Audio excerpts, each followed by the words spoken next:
includes recent scholarship on German security actions and exploitation of the occupied rear areas. Aside from official Russian releases of archival materials, cooperative programs between the Russian and U.S. armies in the early 1990s resulted in the release of extensive Red Army and Navy General Staff multi-volume collections, Zborniki, of war experience materials organized topically and functionally. These include detailed and candid studies, formerly classified, of wartime military operations, such as Moscow, Belarusia, Berlin, and the battle for the Dnieper River, and subject areas related to the actual conduct of warfare, offense, defense, river crossings, amphibious and airborne operations, and so forth. Supplementing these materials were numerous dissertations on military subjects by graduates of the Voroshilov Academy of the General Staff, and a wide array of textbooks on wartime military operations used in education by the Frunze Academy.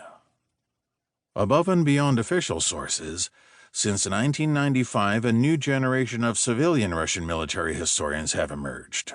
Scholars who have accomplished extensive research of their own and written often refreshingly candid studies of the war as a whole, together with its component military operations.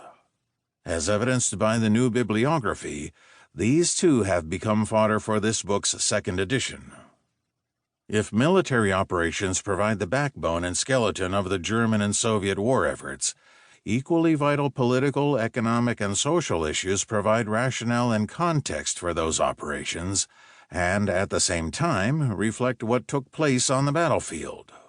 For example, a more thorough understanding of what the Red Army hoped to achieve militarily now provides keener insights into what Joseph Stalin hoped to achieve politically during and after the war.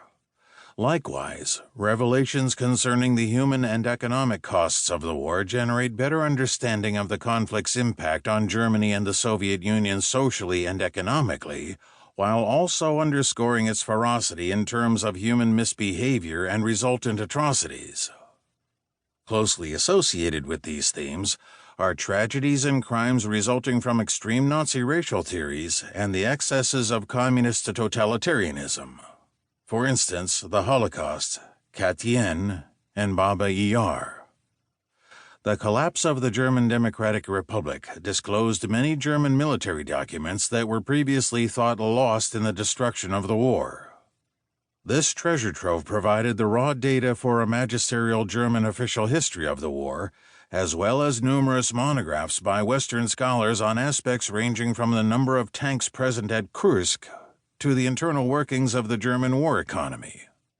This second edition includes the key findings of this new generation of Western historians, resulting in a more balanced account that seeks to reflect the major issues confronting both sides in the conflict. Despite the flood of new archival materials, this edition strives to mine this information economically by keeping the book relatively short. As a result, we have deliberately condensed the 100-fold increase in information into a roughly 15% increase in the book's size. We do so in the hope that this fresh exposition, together with a more extensive bibliography, will encourage one to use this book as a launching pad for further study of the war. One note about unit designations. With regard to major German and Axis headquarters, we have followed the military convention that numerical designations should be spelled out, as with 1st Panzer Army or 3rd Romanian Army. However, Soviet fronts, equivalent to army groups, and field armies, especially the all-important tank armies, were often smaller than their German equivalents. Moreover, we wished to avoid confusion between the opposing army headquarters. As a result, we have used numerical equivalents when identifying Red Army field headquarters, such as 4th Ukrainian Front, 2nd Shock Army, or 6th Guards Tank Army. By the same token, we have used the German form of Roman numerals to designate Axis corps, 40th Motorized Corps, while again using ordinal numbers for the Soviet equivalents, 3rd Cavalry Corps. David M. Glantz, Carlisle, Pennsylvania. Jonathan M. House, Leavenworth, Kansas.